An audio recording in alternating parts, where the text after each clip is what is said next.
Okay, folks, I think we'll make a start. I'm just going to double check that those online are able to hear me. If someone could please just put something in the chat to confirm whether or not they're able to hear in the rooms. Waiting anxiously. Loud and clear. Excellent. I'll hand over to Andrew to start proceedings. Thanks, everyone, for coming along this evening. It's good to have you all here at Firhill for the third AGM of the Jags Foundation. Just want to introduce you to your existing board member here. Yeah, sorry, boss. So I introduce you to your existing board members. Stuart Callison to my left.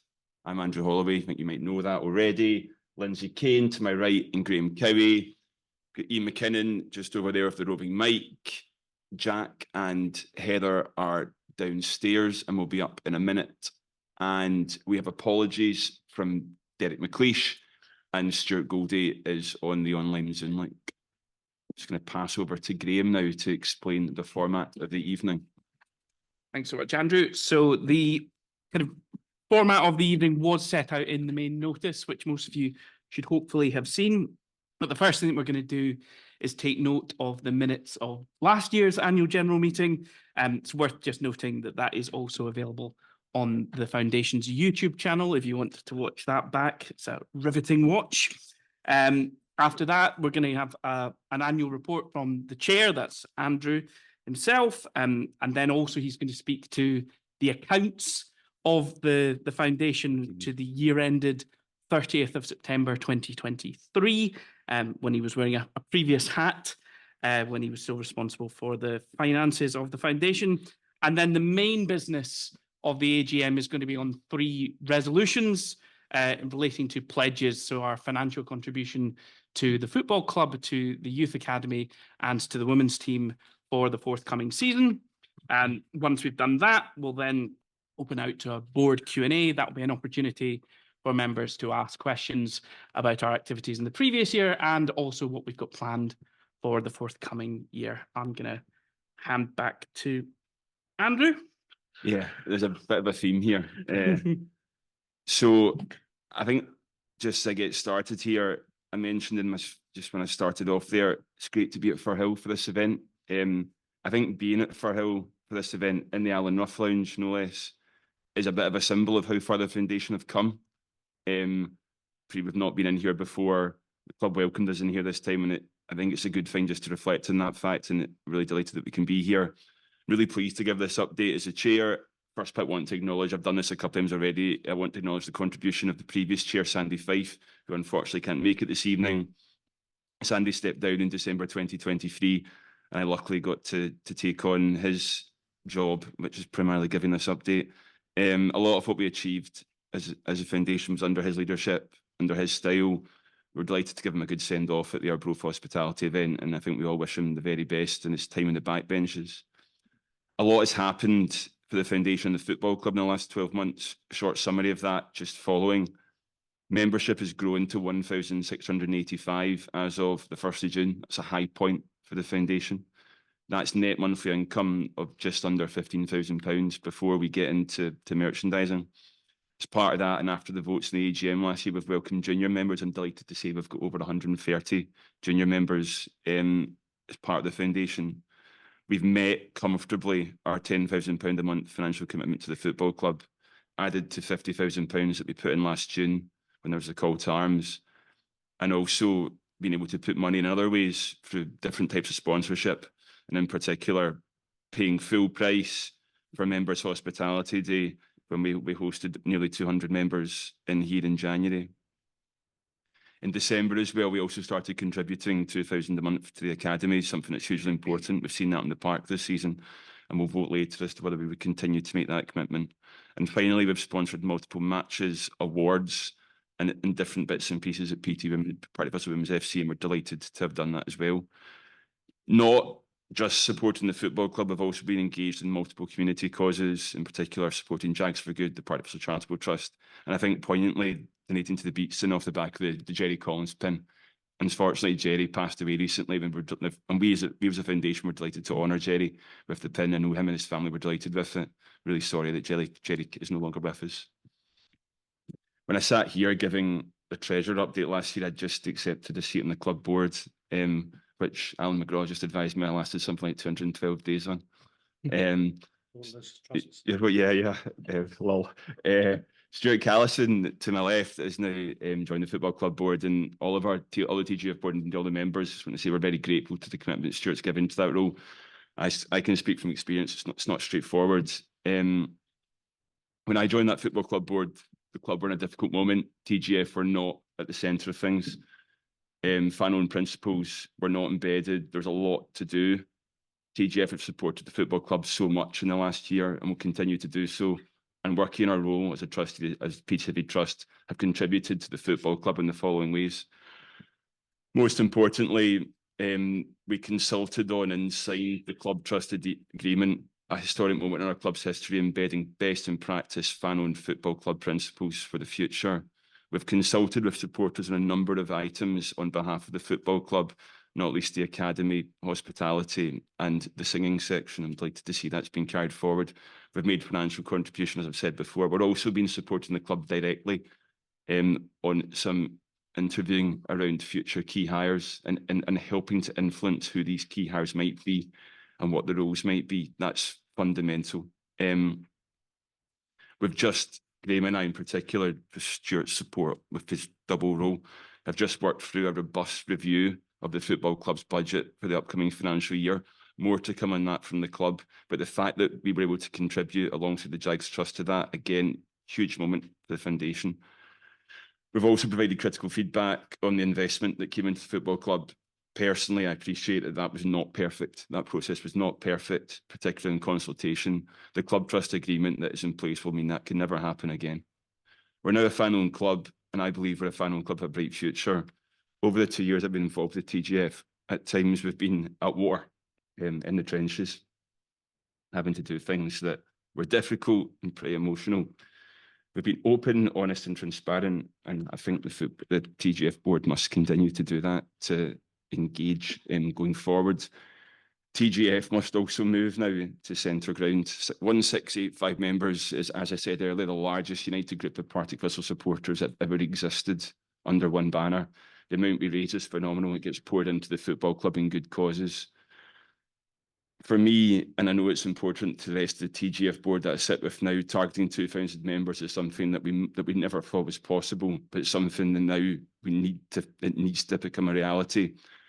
We'll shortly vote on commitments for the coming season, which I must stress that based on my review of the finances supported by Graham and others, we can commit to based on current revenue streams.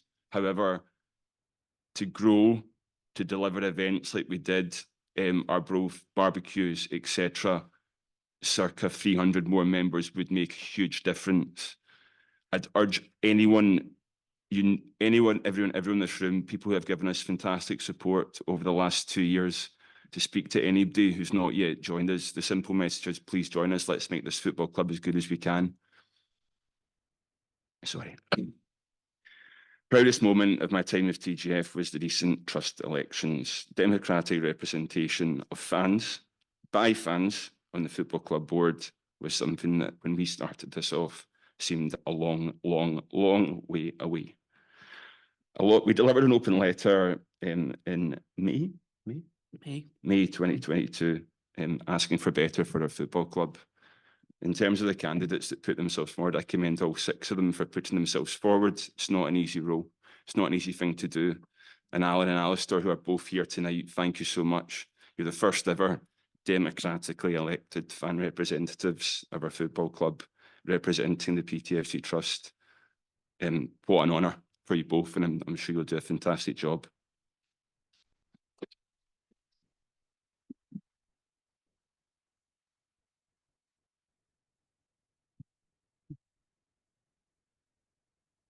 Something that we as a foundation have long wanted to do is acknowledge the contributions of people who have contributed on the journey.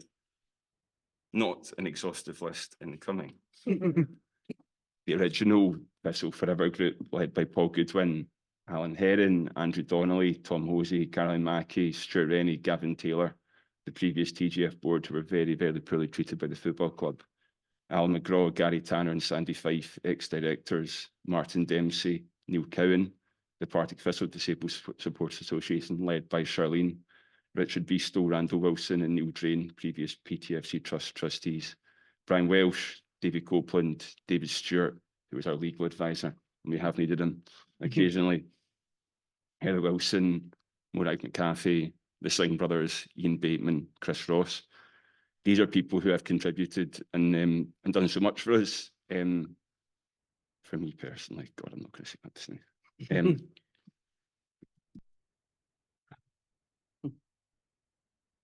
We're by no means a finished article as TJF. And I wanted to mention one other thing around some of the heat that our board and certain members have taken on social media. Nobody has an issue when a different view is held in our TJF board. We've always made that clear. There've been different issues that have been held within our board, and we've dealt with them constructively. Nobody has an issue holding a different view, but when abuse is thrown around and it becomes personal, people should sign their name.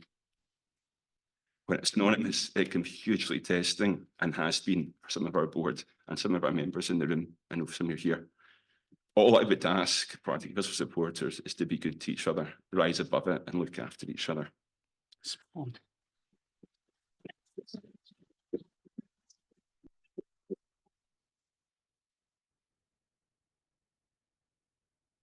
TJF, we're no means a finished article as a football club, as a fan-owned football club.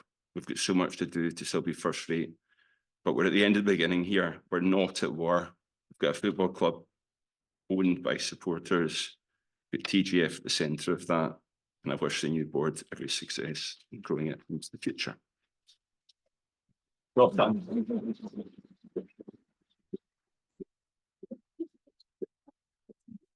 I'm just very briefly going to break the ice of that very serious moment and say that we haven't actually taken note of the minutes of the previous AGM.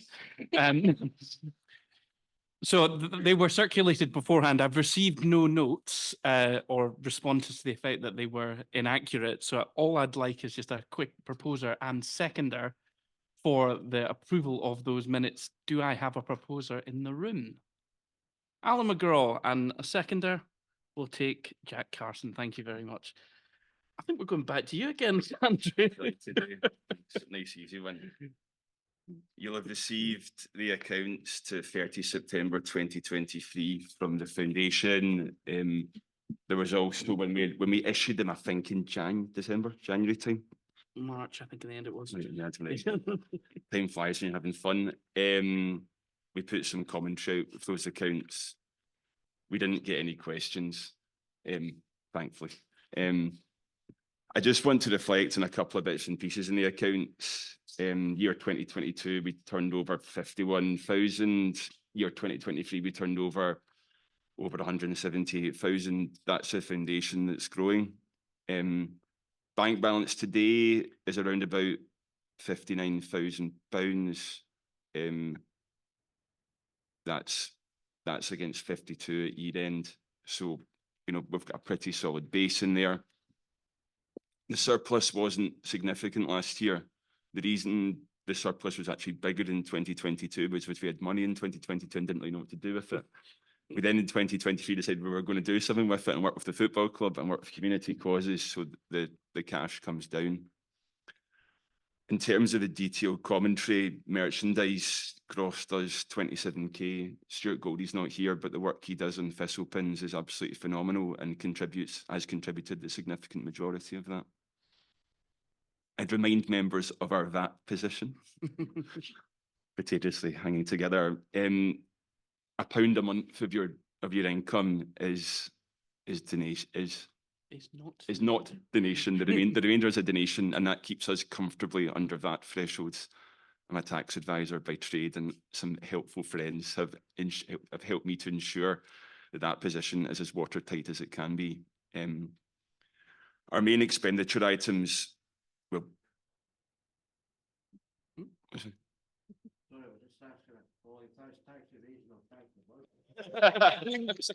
Good sensible tax planning, of course. In terms of our expenditure, the way we gather our fees is through Stripe and go cardless. So we have outlet fees that attach to that, essentially commission for using those platforms. Last year, we carried fairly significant legal fees. There was revisions of the trust deed, which we covered on behalf of PTFC Trust.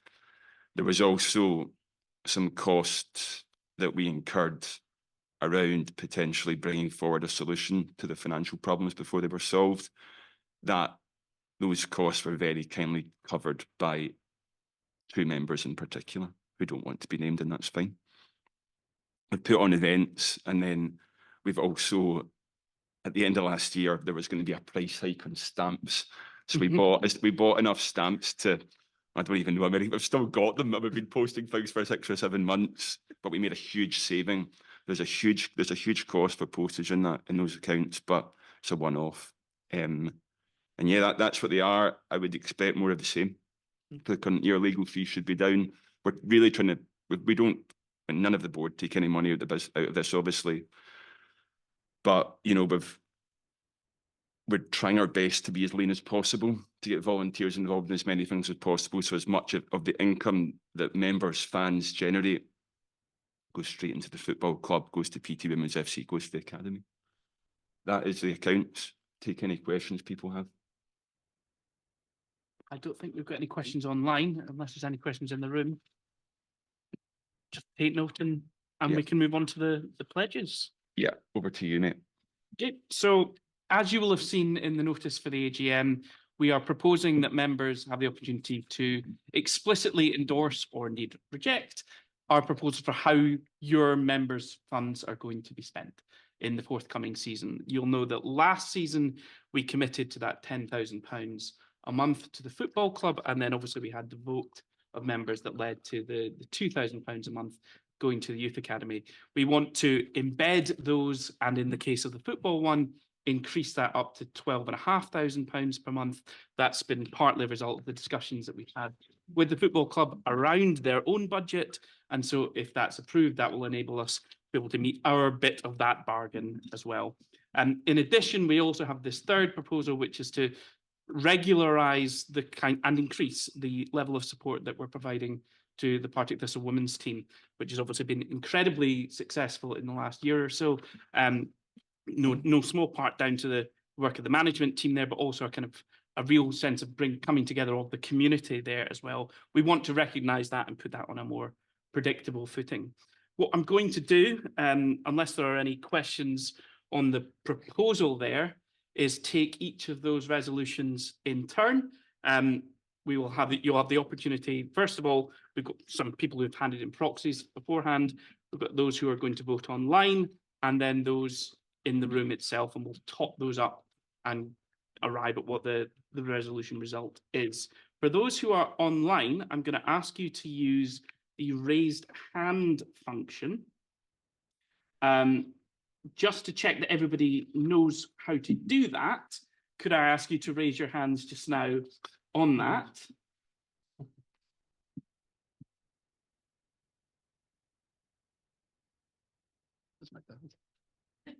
Looks like most of you have successfully done that. And if you could lower your hands now. Excellent. You all seem to know how to do that. That's all fine.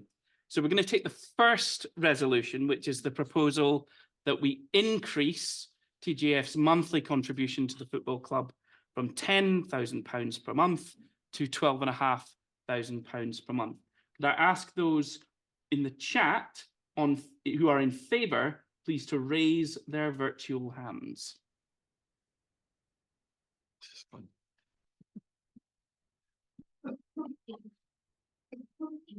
I will allow another 5 seconds.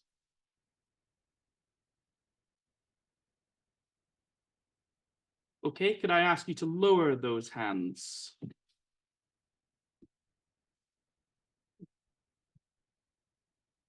Okay, if there are anyone online who is against the first resolution, could you now please raise your virtual hand?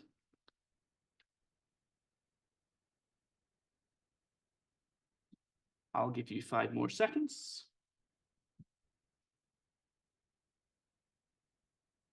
And if you could lower those hands. I will now ask those in the room. So those in favour of the first resolution, please raise your hands.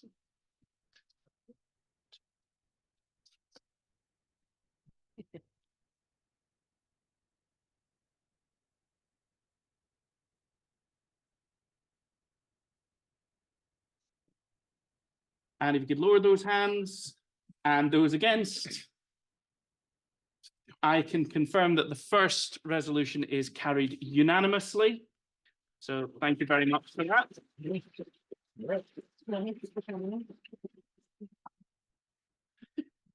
We'll then turn to resolution 2, which is the Academy Pledge, whether that should be renewed at £2,000 per month. Can I ask those on the Zoom call, if you are in favour of the Academy Pledge continuing, if you could please raise your virtual hand.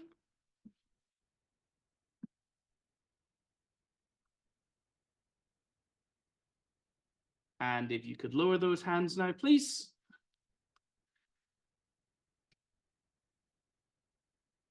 And if you are against the Academy Pledge continuing, could you please raise your virtual hands? And if you could lower them. We now go into the room. Those in favour of continuing the Academy Pledge, please raise your hands.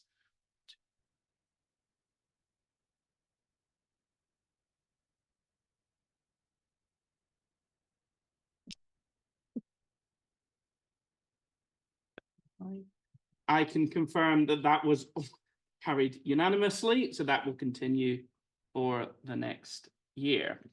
Finally,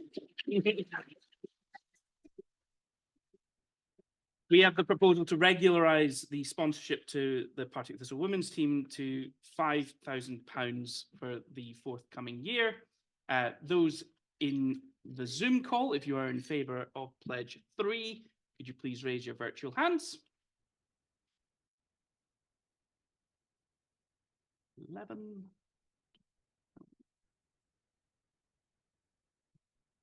And if you could lower your hands, and then those against, if they could raise their virtual hands. There we go. And then in the room, those in favour of that pledge.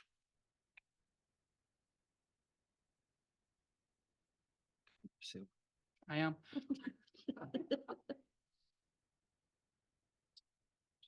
Excellent. That is also overwhelmingly carried. So 3 out of 3.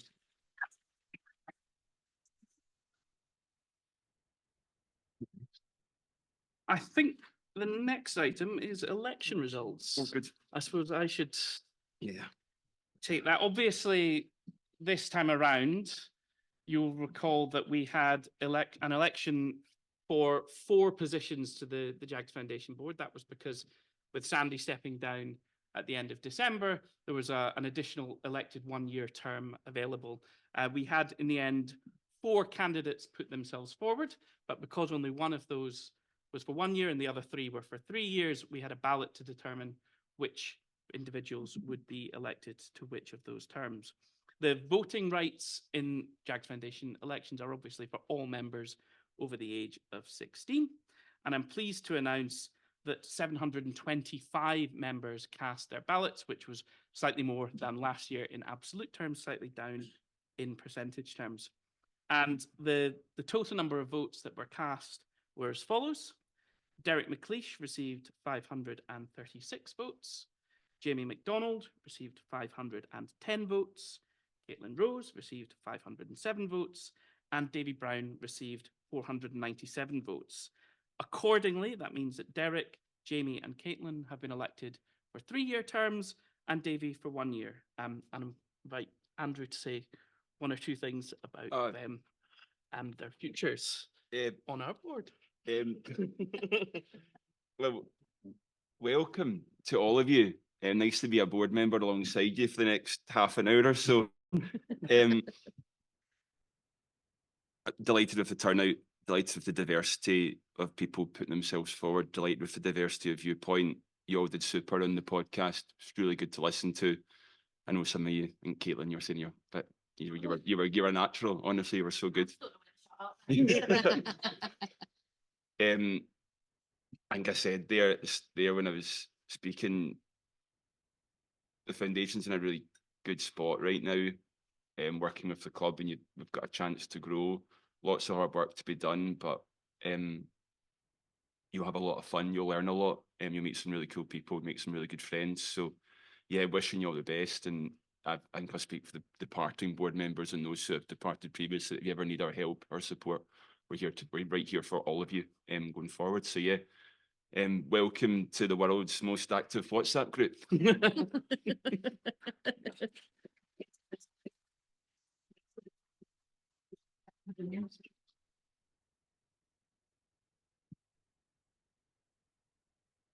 Yeah, we've also got departing board members tonight. I'm one of them. But I'm to say thanks to the other two. So here we go. Sandy Fife said to me that when you're building a team, you need different people who bring different things to the party. He was right. The TJF have worked incredibly hard to build a broad church of people, and Heather and Ian have been so critical to what's been achieved to date. Heather's my sister, and she's also a school teacher. The foundation board might be aware of that. One of the superpowers Heather brought to the party was being universally liked. A trait not enjoyed by other board members, particularly two of us who are departing. Her work in engaging our female support through both TJF alongside Lindsay, in particular for our game 2, has been fantastic. When TJF needed positive people to lead on good news, Heather was to the fore. But she was also critical in tougher moments, and her presence in the early negotiations with Free Black Cats was perfect foil to some of the others in the room, myself, Sandy, Gary. She was quick to call out certain behaviours that are sadly sometimes all too apparent in a sometimes male-dominated environment like football clubs. And she now moves to focus solely on her game 2 and will do it very well.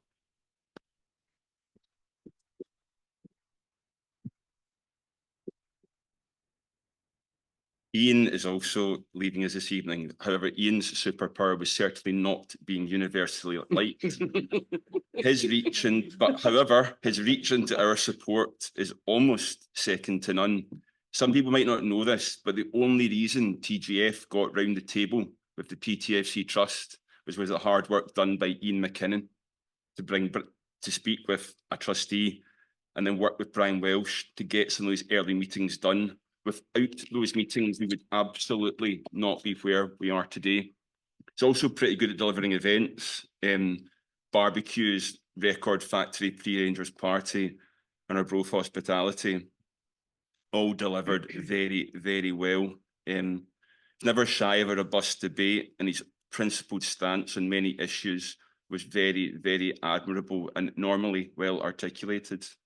I know that Ian has received fantastic support from his wife Jane, as well as his wider family, and I look forward to spending a slightly quieter life with Matteo. Both Heather and Ian have always faced fans. Some of us haven't done that as much. Heather and Ian are regulars in pubs at the games. They're the very best of TJF. No, we're not there yet. And I'm going to get there. The very best of us. We would not be here with it today. And I think I speak on behalf of the full board and the full membership when I say 2 years well served, guys. Wishing you all the best.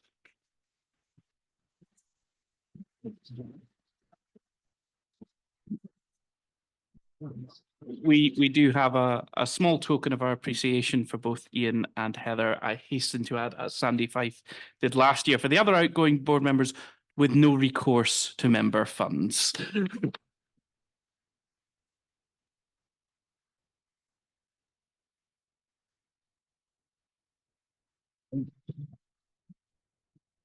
Because he'll absolutely hate this, I'm also going to express a little bit of thanks for Andrew and everything that he has done this past year. I know that particularly his time on the club board was a very intense period of his life, I think it's fair to say.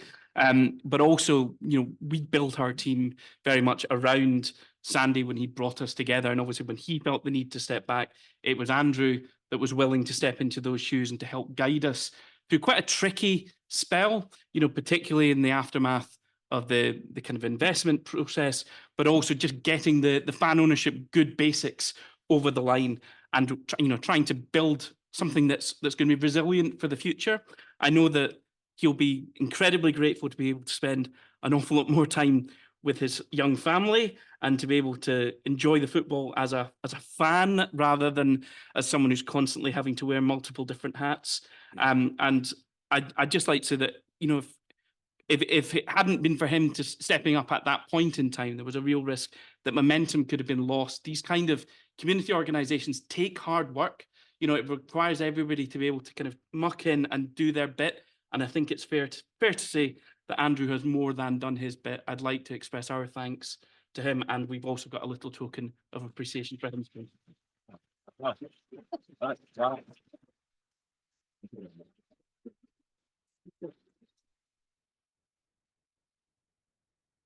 It's now open to those online or in the room if they want to ask any questions of your current board for the final time for some of them, but for, alas, at least another year for some of the rest of us. Does anyone have any questions they'd like to ask? If you're in the room, I would just say, please wait until Ian has got the mic with you and then say your name so that you can be heard clearly by those watching online. If you're online, if you could please put any questions that you might have in the chat and we'll relay them to the main room. I've got a question. Why is Jack Carson taller than me in this? Not happy about that. Metaphorical stature. Yeah, right, okay.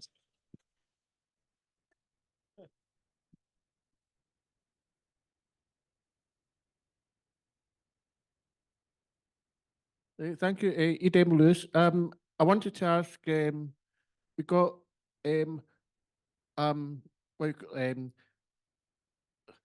sort of ambitions. Got a path, got a plan, sort of a path, 3 or 4 to what you're trying to get to as a foundation, so that you know, so something that we'll be looking forward to, or we hope. Thank you. I think the most important thing to stress is that we're building on the foundations that we built in this last year or so with the commitment with the 3 pledges. One of the things that we're going to need to do to make sure that we can meet that consistently year after year is to grow the membership and to give people a reason to get involved with the foundation if they aren't already. I think we can reasonably expect there are going to be more events, notwithstanding the fact that we've lost our events guru. I think Jack's already in the pipeline working on a potential barbecue, which will hopefully be another kind of great event for members, a chance for them to come together, really enjoy that kind of side of things. That social side, I think, is going to be really important in terms of reaching out to those members of the fan base that we haven't yet got on board. That's going to be a big priority for us. I think this next year is also still going to be a learning curve for us in terms of actually, you know, we've got the structure for fan ownership, but we now need to kind of walk the walk on that. So embedding a culture at the football club where they're working and supporting us.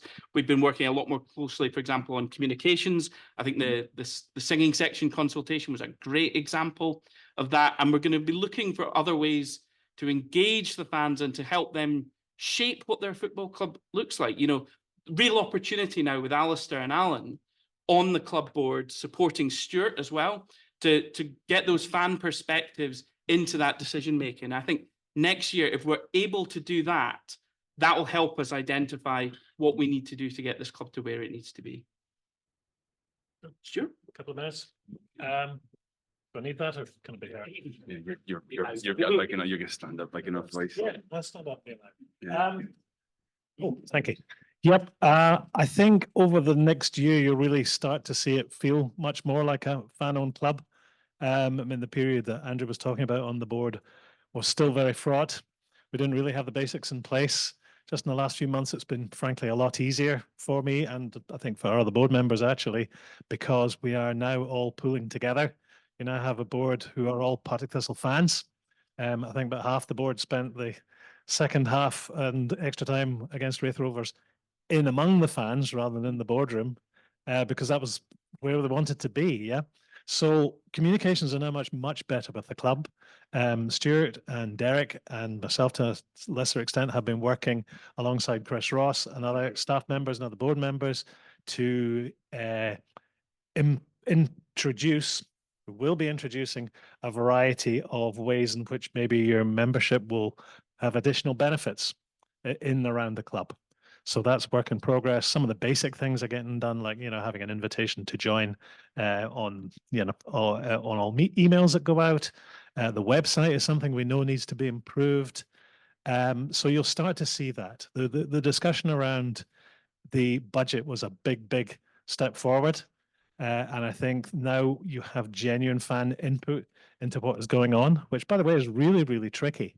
I think if there's one message I wanted to get across, it is that growing membership numbers is not just so we can boast about it, it's so we can actually reach a sustainable position where if we are, you know, if we did have to be stuck in the championship for a longish period of time, if we don't have, you know, donors coming forward, actually we can still be sustainable and a competitive team. And the way to do that is to get your friends to sign up, to bring friends along, to sign up to season ticket renewals when they start tomorrow, I think, and actually just really pitch in.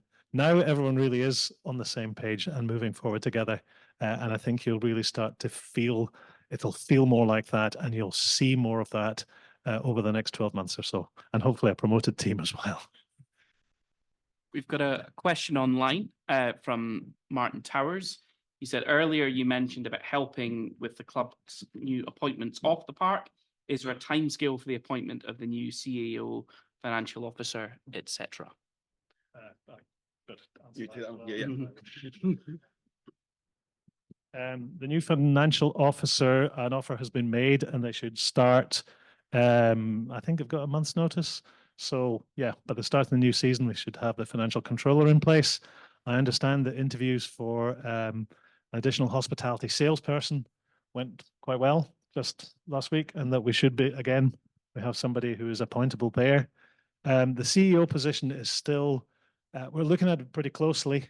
We're trying, it's such an important role going forward that we're trying to get it right and at an affordable level, to be honest, and to balance those two things off. So actually, as of right this minute, not absolutely sure, but we want to make sure that we get the right choice, rather than just a quick choice. But there should be an announcement, I would hope, in the next few weeks, one way or the other, just as soon as we have it really. But it's still being considered. Interviews taking place. We might still want to look at one or two more people. Take number one in the room.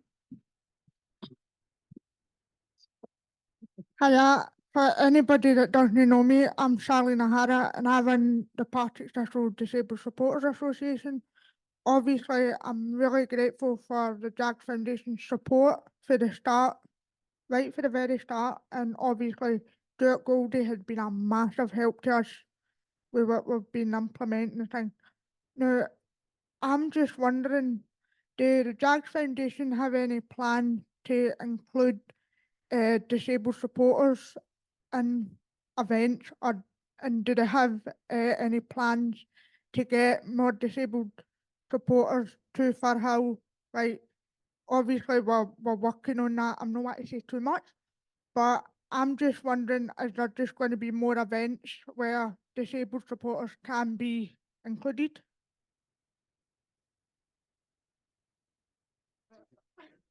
Our new events guru might be the one to answer that. Good evening, Charlie. Thanks for your question. I think first and foremost, when we're planning events, things like that, it should be very clear that disabled people are always welcome. It should never be the fact that we are really trying to get you there. It's the fact that you're always welcome, and that goes for yourself and every member of the DSA. We know that there has been some questions over, I think, can I meet the manager night, which I think was a TJF event. There was a question raised by yourself about a ramp in the Aitken suite. So there might be kind of steps and things that we can do a little bit better to make sure it is as accessible as possible for disabled fans. But I think to answer your question, are we going to do more to get more disabled fans in our events? It's probably not a case of focusing on that and just getting the message out there that no matter who you are or what your disability might be, you're more than welcome at the Jags Foundation at any time, anywhere. You'll also notice that we've started to hold more events at the football club. That's therefore the kind of the challenges that we've got there. It's not just for TJF events, it's for anything happening. Exactly. So Yeah, and on the Meet the Manager night, that was my event. So I thought there was a ramp there. I didn't realise that there wasn't access. Had I known that, I would have been in here. So apologies for me. That's my oversight, and total apologies for that. There should have been a ramp there.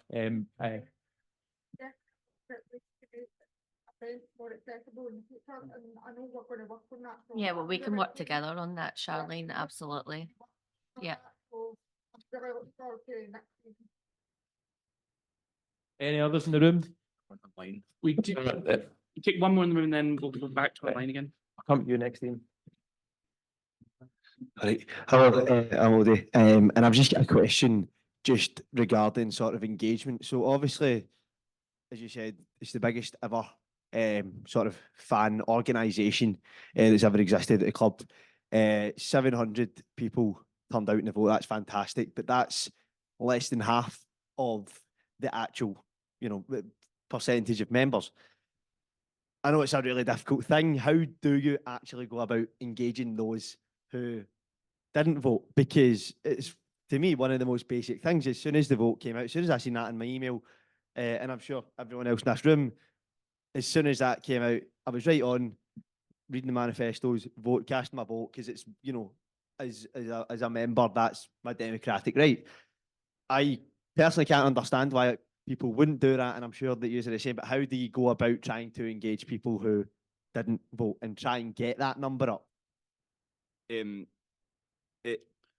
One point I would make to that, it's easier to vote in times of war than times of peace. The turnout we had last year was incredible for an election. 67% is sensational stats for an election. And actually judging us against 67% is the wrong metric. I'd love Odie, I totally agree. I wish more people had voted.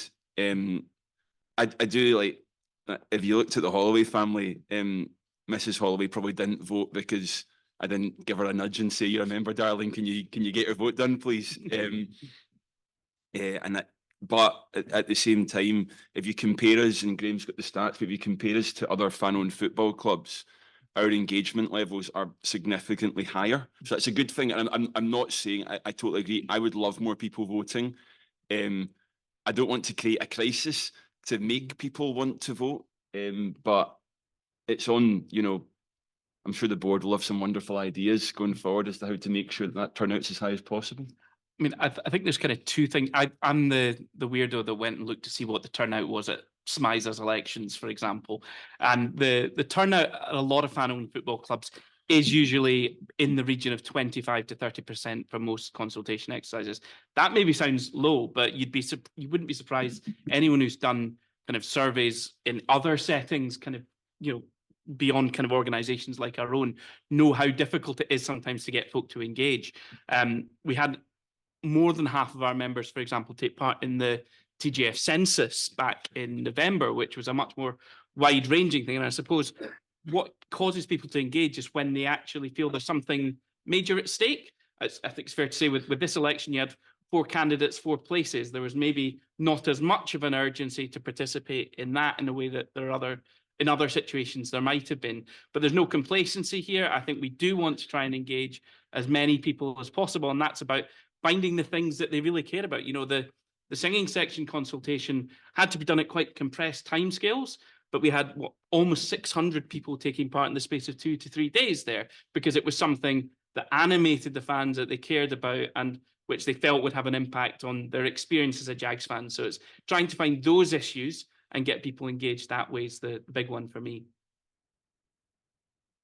We have a question online from Len Hoover. Is the board working towards specific growth targets, so member count, income generated, or just growth in general for now?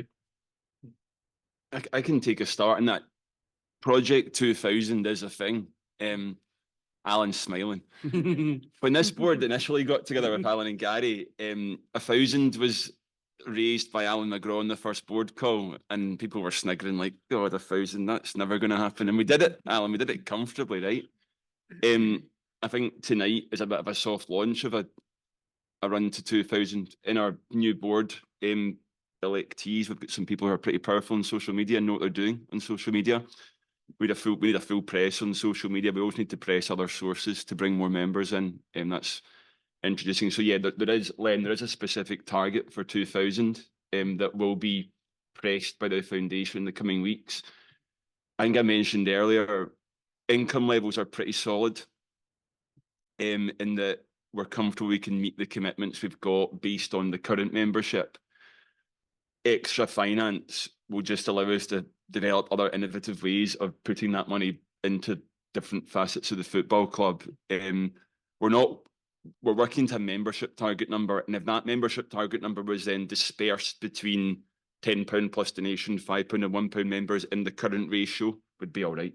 Yeah, I think the major difference that would make is it would allow us to not just meet the pledge commitments, but to do more and to do more big ticket items. We mentioned before the Arbroath hospitality event. Now, obviously, those who bought their tickets to attend that made a contribution towards that, but the lion's share of that was paid for just from general members' funds that we were able to, mainly because we do pins and kind of other merchandising. So that extra amount over and above monthly pledges was pretty much the difference between us being able and not being able to do that. If we're able to grow that membership up to 2,000, if we're able to get that monthly amount generated up by another kind of £2,000-3,000, that would give us a lot more headroom and would mean that we can then involve more of the fan base in those kind of events, and that makes the kind of big difference as well.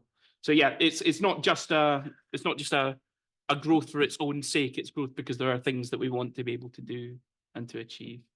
I think there's another one in the room. Ian. Cheers, Ian. Thanks. Hi, guys. I'm just wondering, given how important the academy setup is to us, we have a young guy like Kieran Loney, who I think might be going to Everton if the rumours are true. Have we got a strategy? Because obviously finance is a big thing for the club, and these guys are potential assets. Have we got a strategy to make sure that we can get as much out of it as possible in the future? I mean, when I was on the football club board, protecting the assets was a phrase that Chris Doolan introduced when he came to us with wanting to put new contracts on the table. Historically, I think as a football club, we've done incredibly badly on contracts for footballers. I think for the first time in, 27, 20 years of supporting, we're signing down players on decent contracts who are also signed for the long term. And the youth academy players are broadly all on longer term contracts just now. And I think the club are working to make sure that when we have assets that even leave the gates early, and because of the status of our academy, there's funnies around what we can actually accept for young boys like the one you mentioned. We still are able to introduce incentives that mean if those players are going to be a roaring success, that the club will be handsomely rewarded for that. I can say that without stretching across the lines of telling you what the exact transfer fees look like. But to be clear, players that are being signed up, certainly when I was in the football club board, I'm sure it's continued for you, are getting signed up because we see them as assets. But importantly, Ian, we're not banking an income from selling those players to balance the books in future years, which has happened before. We'd love to grow a player, grow our own and sell them for a lot of money. But when you get that money, you want that to be pure upside to use to grow and develop the football club, or use in the way you choose, not do it and stick it in a hole. And so that to me was certainly the plan when I was there. I don't know if it's changed too much since. Definitely a lot of enthusiasm at the club board level for the academy and developing it. We've had quite long discussions about how we would finance the budgets that we have for next year include a contribution now for the club to the academy, which wasn't there before. As far as can be afforded, we have one of the board directors, Elliot, is now working very closely with the academy side. We've taken advice on the structuring of contracts, so where we do have saleable assets. And I think you're right. The boy has signed for Everton, in fact, is my understanding, so he will be with them. And here's hoping he turns out to be a real star. But yeah, no, I think it's much more professional now. We're taking advice from folk who really understand how to structure contracts and that kind of thing, rather than just taking the first thing that is offered. But there's a real desire to make the academy an integral part of the club. One of the things, I don't know, maybe Andrew can explain it. I don't know if anyone really could, why all the different bits of the Partick Thistle umbrella, the charitable trust, the academy, women's team, all seem to exist in, in little silos and don't really seem to be part of one organisation. The board are completely agreed that we need, going forward, to draw all of these under a single banner. So we're all pulling together. It's all Thistle. Yep. And I think that's just a smart business strategy apart from anything else. I think the singing section is a great solution for folk who want to do that.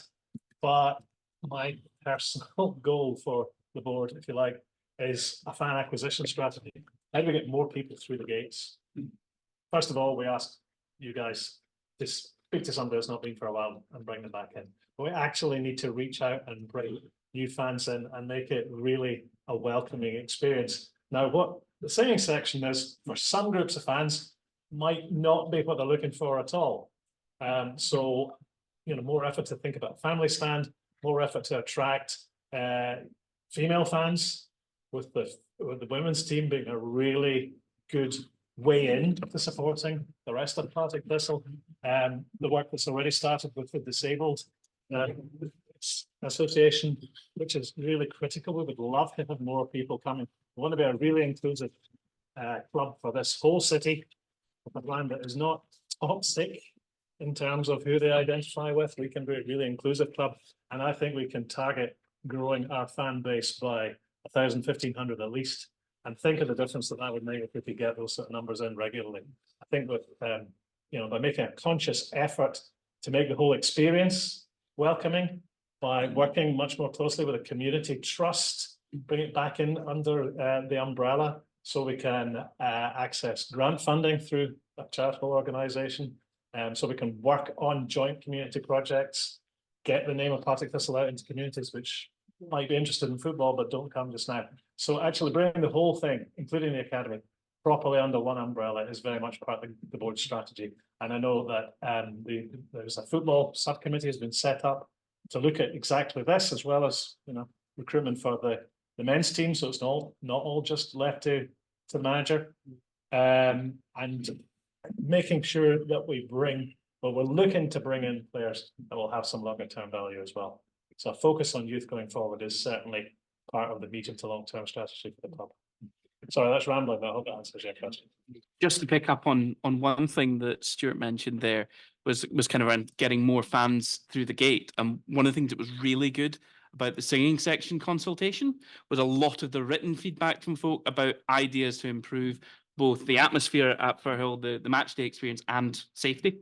And those are things that we are taking forward with the club to try and make the place somewhere that more folk are likely to come along to. And that means that if we're able to break even as a football club on the basis of higher gates, that means we don't need to sell on the next Kieran Loney. That means that we can offer him a contract and he helps us on the pitch rather than just off of it.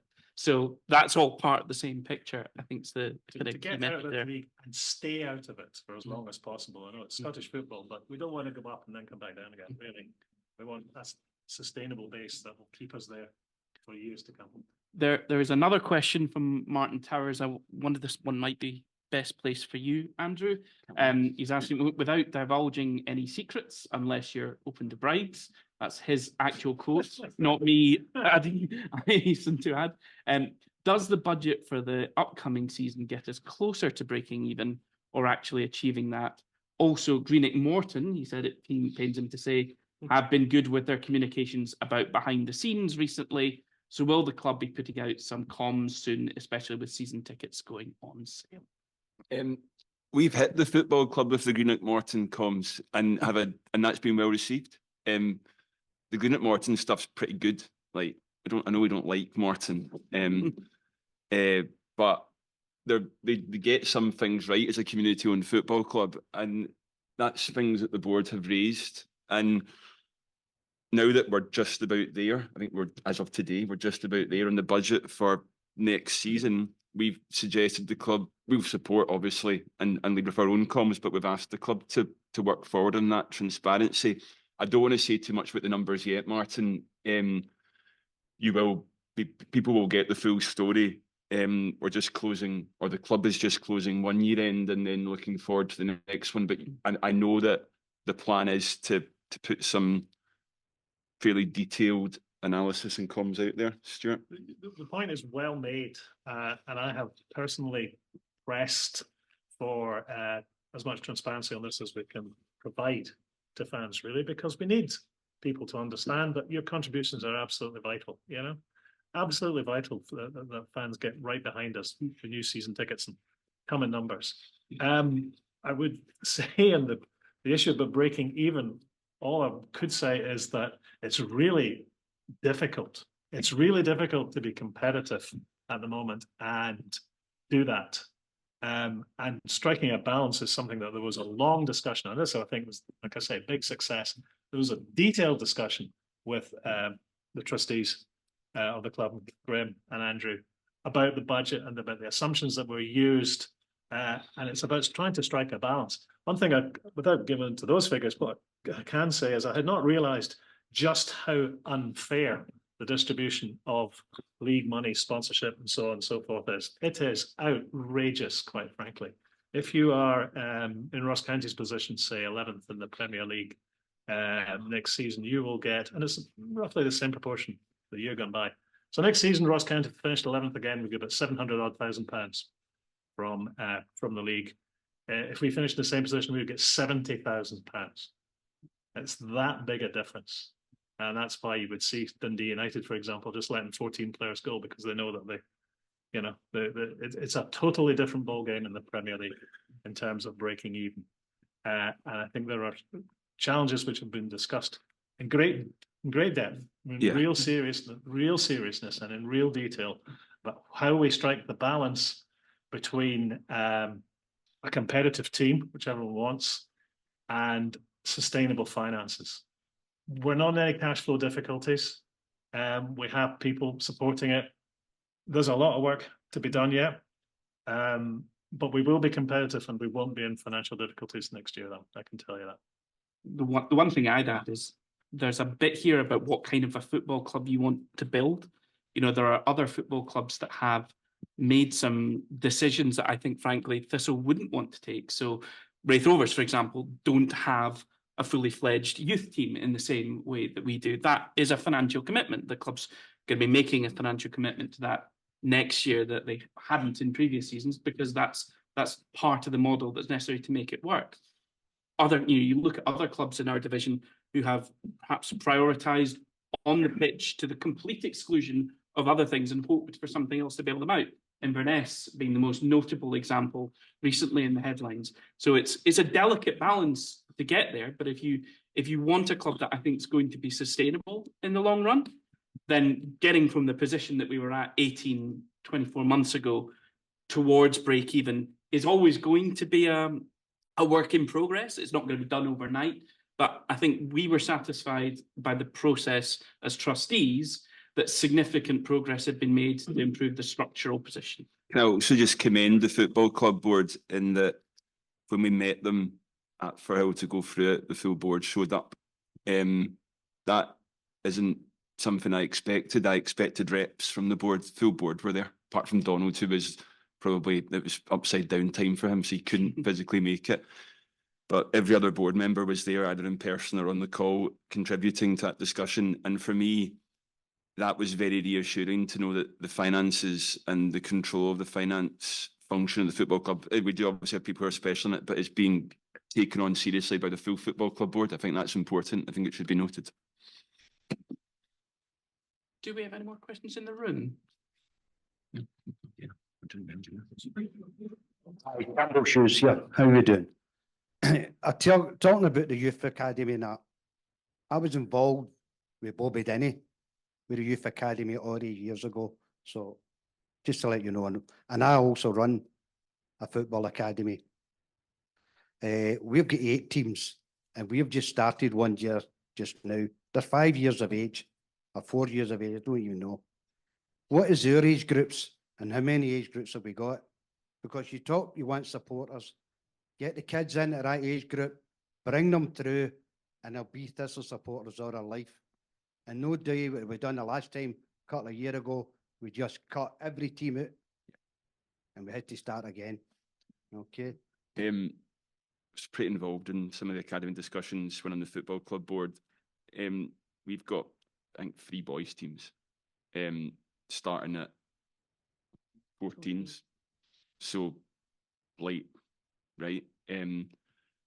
I don't want to speak for Craig Dargo or Mark Wilson or anybody else, but again, just certainly when I was involved in the discussions we were having, the aspirational goal is to have boys and girls, I think that's important, starting at as young an age as we possibly can get them. My daughter's 5, she plays in her school team, plays.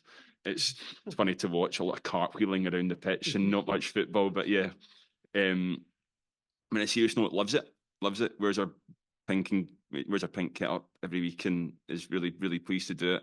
I'd love her to go into a Partick Thistle team, right? Not just wear her Thistle kit to, the local primary school team. That was the aspiration. These things take time. So it's one of those things that I don't think it's lost, and it's certainly not lost on us as a foundation that, we've got no opportunity for girls to play football at all at this football club. And I think, as the club board develops those ideas and hopefully brings them forward, I think you'd find a very supportive Jags Foundation board and Jags Foundation membership in behind that. Yeah, the other thing to say, you alluded to there, Campbell, what happened a couple of years ago. As a result of that, I think there was a lot to sort out at the academy this time last year and previously. I think the guys are still kind of finding their feet and trying to sort things out, but there was a lot to sort out, and we were just thankful that the academy was still there, to be honest.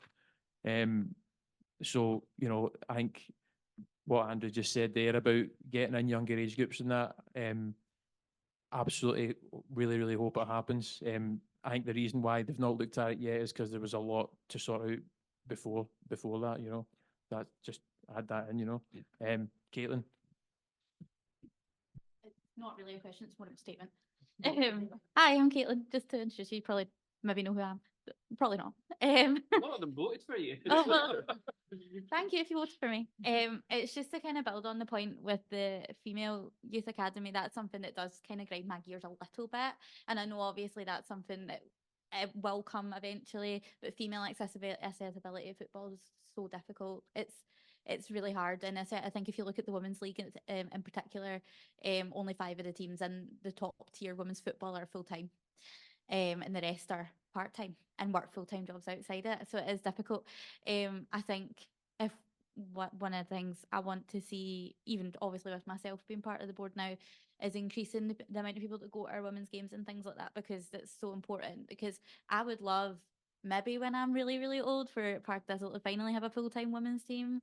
That would all be the dream for me to have that. But yeah, I think I agree with you with the youth level, because I think everyone should have access to football, not just men. So yeah, more of a statement than a question, just thought I'd add that in.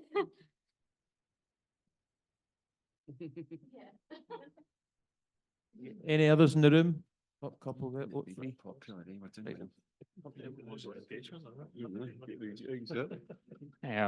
My name is Jesper. I just want to ask about the kind of collaboration you've had with the Jags Trust. How's that been going, and how do you see that kind of relationship kind of going forward, and what roles does that play kind of going forward? It's a really good question. I know, lucky me. The Jags Trust play have in the past played a very important role in delivering us the football club we have today, and at Save the Jags time, 95, 96, were pretty fundamental to getting us over the line. Their place in history will always be remembered. We've got to a pretty good point with the Jags Trust, Morag and her board, where we're trustees together. the Jags Trust Board, to be fair, they bring some good stuff forward, but they see us as the income driver here. There's no fight for income or fight for members. A lot of people are members of both. They see us as the driver there and absolutely support us and the TJF board on that. But then for trust meetings, Morag in particular brings a different perspective. And I think I said earlier, different perspectives are very, very important, and we're no longer at war. When the TJF board that I initially joined, when the 7 of us stood together, we were at war, and it was a bit of a we had to knuckle down. We didn't always make pals, but we were focused on getting the football club to a point. We're now a broad church. We're now trying to work with everybody for the constructive and greater good of the football club, because we've got to a point where the football club is secure as fan owned. So yeah, the Jags Trust might not make a lot of noise on social media, but we've got to a point in the partnership where it's respectful. They see us as important for generating income and support us 100% in that. And we work with them closely, and they bring different perspectives, which I said are important in building a broad church here. Is that a fair answer? Yeah. I think I'd emphasise as well, like in the time that, so now TJF, when we have trust meetings, Lindsay and myself, we represent the foundation board and Morag and one other, kind of on the Jags Trust side. There hasn't been a single issue since that arrangement was put into place where there has been a significant disagreement of view. We perhaps brought different perspectives as to how we might approach a particular issue, but on the fundamentals, we're aligned. Speaking purely personally, I wouldn't have started from here. I think with just about anything of the structure of fan ownership at Thistle. You've obviously got 3 organisations working in consort with one another. It would have been a lot more simple if we just had a straightforward one organisation, kind of a lot more along the lines of other football clubs. But we are where we are, and we don't want to expend energy worrying too much about the structure when actually it's about engaging the fans.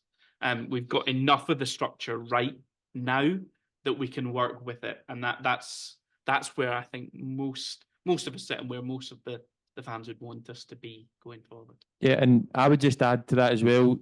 A lot of people do come to me all the time and say it is very confusing, the Jags Trust, the Jags Foundation, the PTFC Trust. It is, but I think it's important to emphasise that these are the cards that we were dealt, and this was very much us making the best of the cards we were dealt.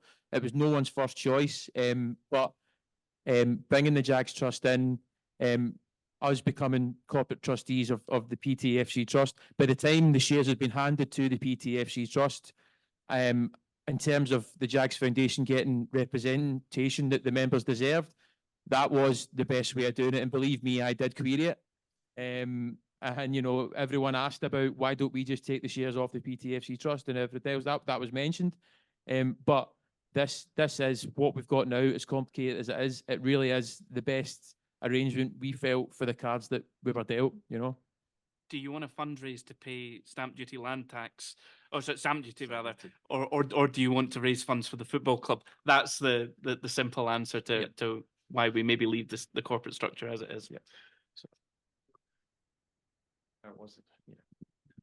It wasn't so much as a question, but for Caitlin, this might give you some encouragement. My name's Ian Wright, so it's quite appropriate. I suppose my daughter's an Arsenal supporter as well as a Thistle supporter. So she plays for a football team down in London, just for leisure and recreation, but they're slightly associated with Arsenal. She also lives close to the ground, so support your local team, as we all should do. She took me to an Arsenal women's game. Now, Arsenal have poured as much resource into their women's team as they have their men's team over the last few years. They publicise it the same way. It's a bit cheaper to get in, I have to say. I went to the Emirates with my daughter, and there were 62,142 people at a women's game. That's turned into a source of revenue for Arsenal now. That doesn't cost them money. That is way above self-financing now. So it's achievable.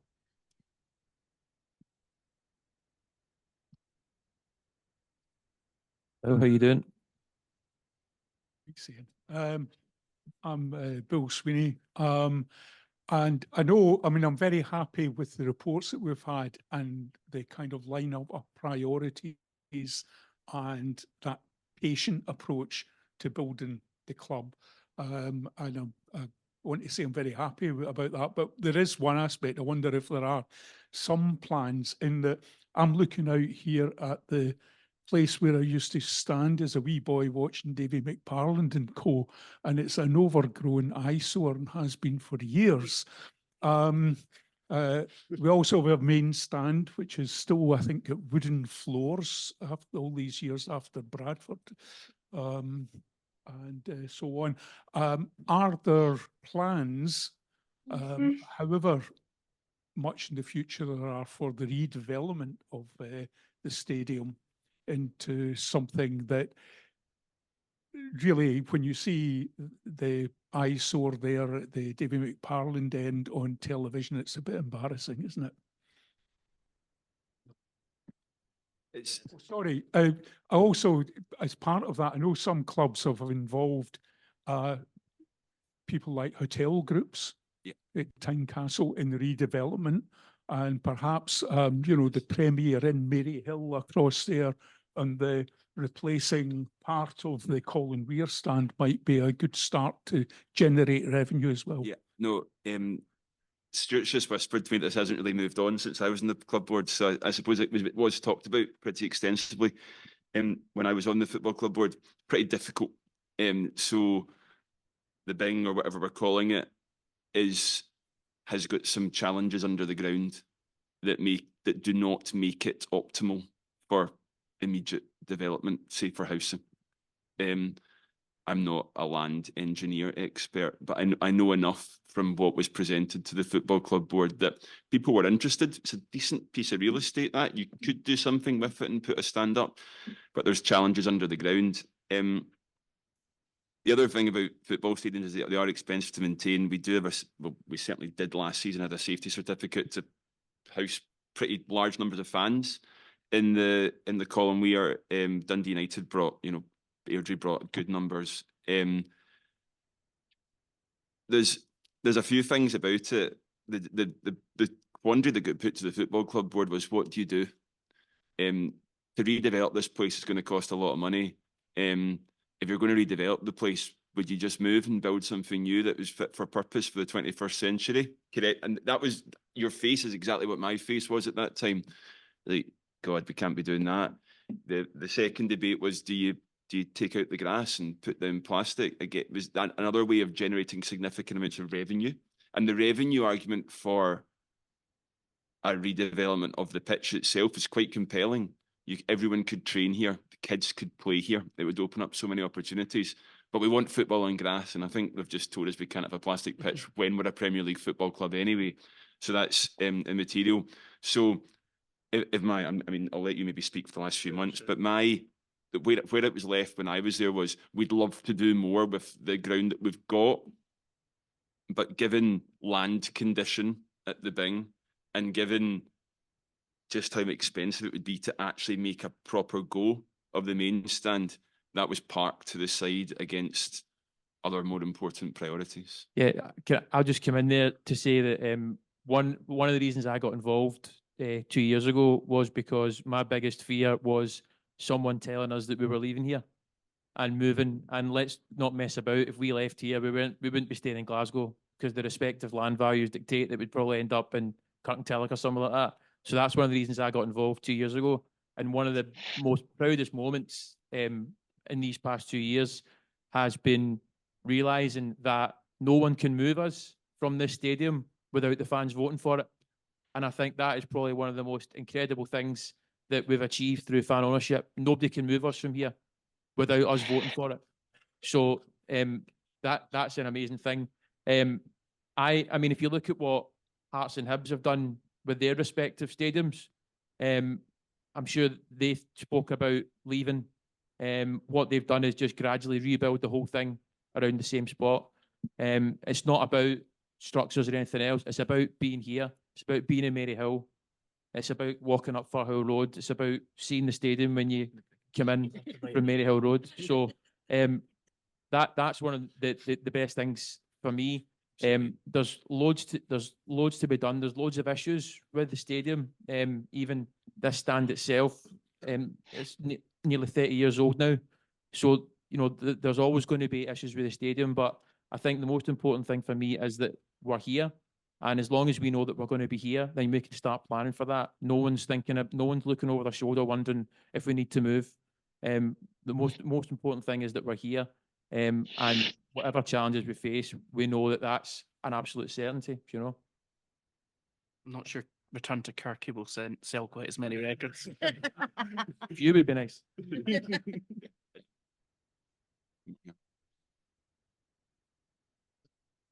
The chairman alluded to ground problems.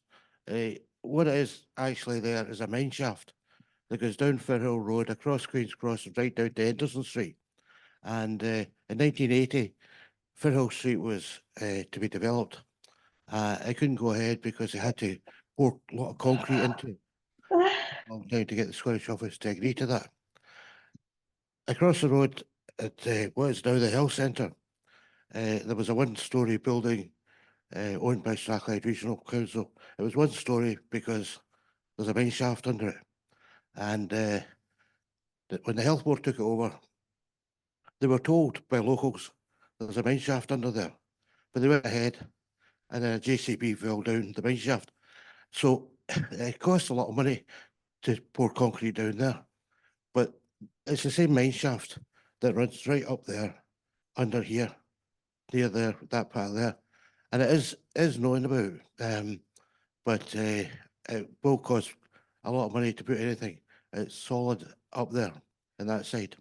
And I think it's one of the difficulties of housing, quite apart from the electricity substation being behind. There's a plan that got, I think, they were hoping to get planning permission for houses there, but it always seemed to be totally impractical, not just because of the mine shaft, because of the electrical substation that's there. But people will tell you that could happen, but it's not going to be easy. No. It's going to be very expensive. On the chat, it's been suggested there might be some gold down the mine shaft. I think that's what Another question in the room, Adam. I'm just going back to being inclusive and disabled. I'm a member of the Disabled Support Association with Charlene, and I want and you talked about having going to have interviews with financial control and etc. I want to ask if we want to I've got ideas, but basically, what's how to make sure that any successful applicants are inclusive and they don't they we work with disabled associate from down at the beginning, you know, so that we don't have any issues that come later on, and then build a lot of waste of money with this foundation and being headlines and go start over again, so how to make sure that any successful applicants work with disabled people at the moment that they join. Thank you. I think Chris Ross is a good example of somebody who came in and immediately worked very hard to work round various interest groups. Chris has done a very good job. I know people will be aware he's leaving, but Chris has done a very good job for the football club in the last 12 to 13 months and should absolutely be commended. In fact, he's also been a huge supporter of TJF and fan ownership in general. I know Lindsay's been involved, Stuart's been involved in some interviews, but I think what I would say is that I think it's a prerequisite for any staff that are hired at Firhill to understand the way it works around here and the groups that are involved in what's important. I believe that will be the case. You see it from from board directors now. Board directors engage with fans foundations, board directors engage with interest group, Her Game 2, the DSA, so I would be completely relaxed that there's not going to be people who are going to bring it in and turn it into a closed shop. It couldn't be allowed as a fan-owned football club. And we've got we as TJF and the trust have got elected we've got elected board reps, which we're delighted about. We've got the TJF board rep, and you know that's 3 of 8 in the room. That's before anybody else is taken into account, who are all good, bright people. That would never happen now. I'm absolutely 1000% confident in that. I can reassure you that a number of interviews took place this week. A central part of questions for all of the candidates was how they would take forward a community strategy, which is exactly as I've described, to involve disabled fans, female fans, build their audience that way. So we, I'm sure speak for Lindsay as well, we wouldn't be wanting anybody who didn't put that at the heart of their strategy, actually. The fact that we have open applications for roles at Firhill now is a bit of a novelty as well. You know, if you look historically in terms of trying to break out from kind of simple kind of jobs for the boys kind of stereotypical thing, it's about making sure that you get that range of applicants. You know, I've not been involved directly with the recruitment, but we've had folk putting in applications from beyond Scottish football, I think it's fair to say. And it's bringing those fresh perspectives in is also a useful check on the kind of groups and those folk who are already here. So I think that's really important as well. I mean, the risk of blowing everyone's trumpet, but why not, eh? And I was a little bit, after all that's gone on over the last couple of years, I was a little bit surprised to hear this, but I'm really pleased that in a football sense, people are quite keen to come to Partick Thistle. Staff and players are quite keen to come to Partick Thistle because they actually see it as stable and well run and the kind of place that is going places. Actually, one of the candidates answered that specifically when he was asked why he wants to work here.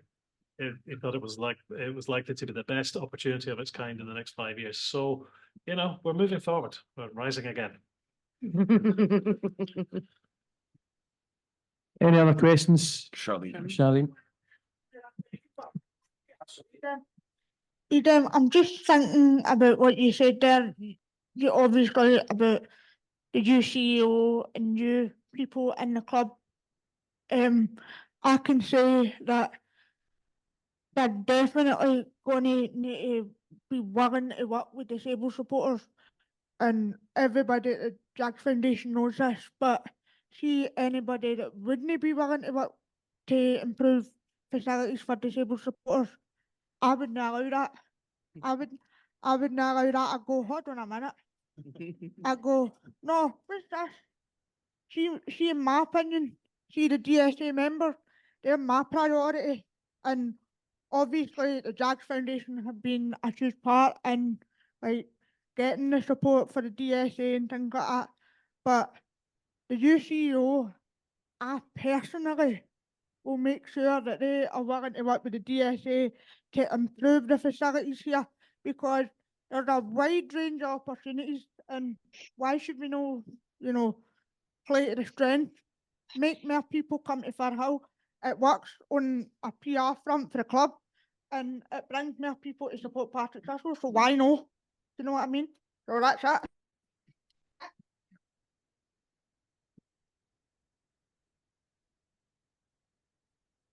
Unless there are any other questions. I'd like to bring up this thing about the thistle pins. At the beginning, we were told there were 100. Is that correct? 100 thistle pins. And I think you give out one a month. So apart from the last, I don't know, say June and July, you'll not be doing it. That's 10 a year. Now I'm 72. It's going to take 10 years for me to get all these pins. I might not be here in 10 years, you know what I mean? So I'm just saying, like, you know, The challenge. a long time waiting. Yeah, but I mean, yeah, We do that. yeah. Now, the problem that we had with the pins is that they've been so ridiculously successful at times. So it's often, I mean, the Chris Doolan one really caught us out. So we thought we'd do 121 because that's the number of goals he scored for the club. They sold out in minutes. But the problem is we don't, obviously we're volunteers. We don't have a big stock room that we can fall back on. So if we order too many, we're left with stock that we've spent members' money on, and then it's stuff that's not sold. So it's hard to get the numbers right. But they've been incredibly successful in Stuart Goldie, I think, has got to take the majority of the credit for that, because he's worked tirelessly to get the designs in, work with the player or the players' families, to make sure that they're happy with the pin, happy with the design.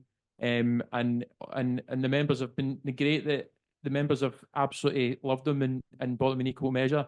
And it's been a huge. I mean, as we said earlier on, that was why we were able to do the hospitality day in January. That was basically pure pin income that paid for that, and it didn't touch any of the cash reserves, you know. So it is making a difference. It's helping the club, and I think it's also great that it's telling the story of the club as well. There's been people that have come up to me and said, you know, they didn't, you know, I remember someone came up to me and said, I didn't know that David McPallen played for us as well as managers, you know, a younger fan.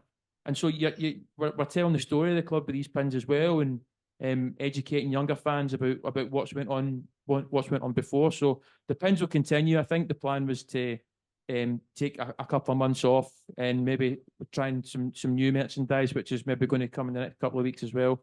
Announcement coming next week. Yeah, but there'll be the one we come back with, I think, will be, it's from what I know, that it'll be a quite a big one, quite a good one. Yeah. Any other questions? Ian again.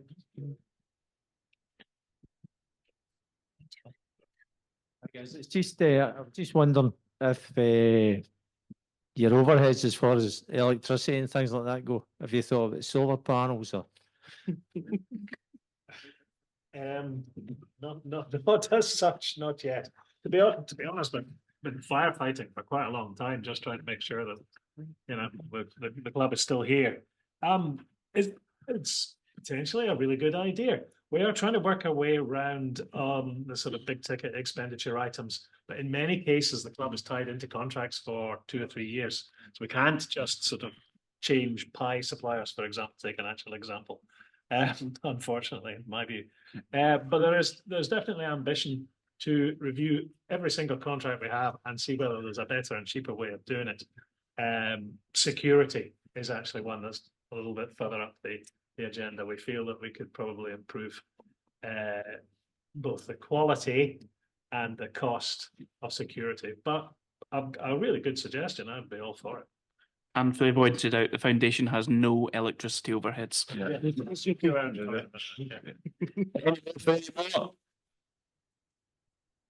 Brilliant. Right. Thanks everyone for coming. I just want to say one final thank you this evening. It's to the families of board members. A lot of us over the last 2 years have put in a lot to this and commit a lot of time to this, and we couldn't do it without the support of mums, dads, brothers, sisters, girlfriends and partners. So I mean, I can see my dad online, for example, super support to Heather and I, and indeed the full board. So just wanted to say thanks to the family members for supporting us. They've got the football club alongside all the members, all of you guys, to a place that is somewhere that when we kicked off this journey, we could never have dreamed of. I want to say thank you to every single one of you for the support you've given us as a board. I want to pledge my full support to the boards going forward. I think you'll be brilliant. I think you can carry this into a new era, and I think you can grow it, and genuinely wish you all the best. Thanks to everyone for coming out this evening, for voting the motions. It's an exciting new future of the foundation, and I think we've got 3 weeks now where we're going to enjoy Scotland winning a few games before we all head off to deepest, darkest Ayrshire to watch us play in the Luke Macbeth friendly. So yeah, thanks everyone. Really appreciate your support, and yeah, enjoy the next few weeks. Thanks everyone. Cheers. Thank you.